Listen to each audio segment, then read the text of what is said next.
Hey everyone, in this video we're going to multiply 2n plus 3 times 3n minus 1 using the FOIL method. Okay, so again, FOIL stands for first, outside, inside, and last.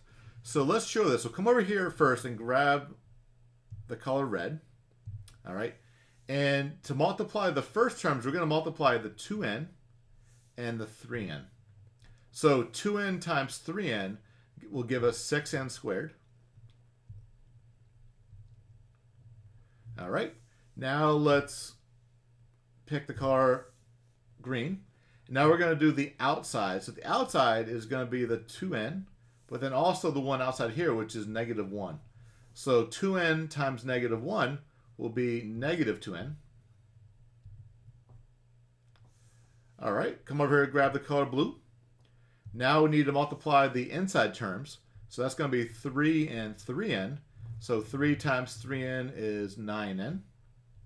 That's a positive 9n.